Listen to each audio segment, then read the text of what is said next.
From the National Newsroom of the Canadian Press, I'm John Kennedy. Israel is praising the success of its defenses in the face of an unprecedented attack by Iran involving hundreds of drones, ballistic missiles, and cruise missiles. Israeli military spokesman Rear Admiral Daniel Hagari says Iran fired 170 drones and more than 30 cruise missiles, but 99% of the attack was intercepted. Israel and Iran have been on a collision course since the Israel-Hamas war broke out 6 months ago in the Gaza Strip. Israel's President Isaac Herzog says that the last 24 hours have shown the world the ironclad alliance between the U.S. and Israel. It's been 8 years since BC declared a public health emergency due to toxic drug deaths, and for Executive Director Brittany Graham of the Vancouver Area Network of Drug Users, today is a somber anniversary. Graham says she's almost lost count of the people she's known who have died, and she fears the politics around the issue will only escalate while the provincial and federal elections loom. Graham says all governments need to rethink their approach to drug use and invest in adequate support systems to keep people alive as the crisis enters its 9th year.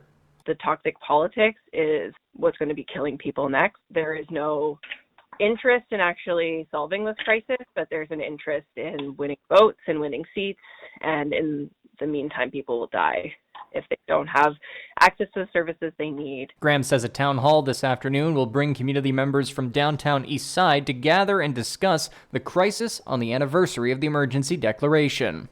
Police in Richmond, BC are warning the public about fake gold scams in the city. The RCMP says the fraudsters are selling fake gold and jewelry, with Corporal Adriana O'Malley reporting that scammers convince victims to buy gold at prices lower than it's purportedly worth.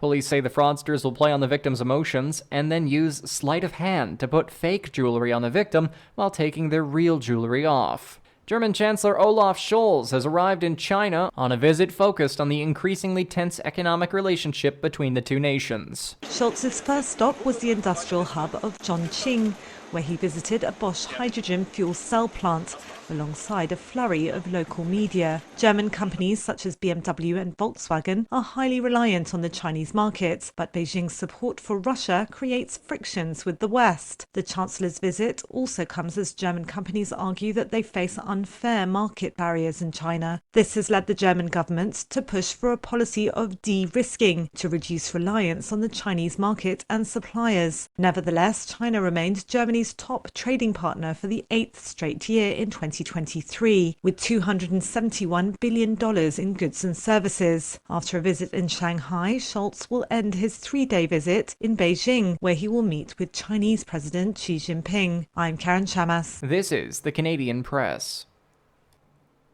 In sports, at the Augusta National Golf Course, the Masters are through the 4th round, with Scotty Scheffler holding a strong lead. He's sitting 1 under through 11 for a total of 8 under.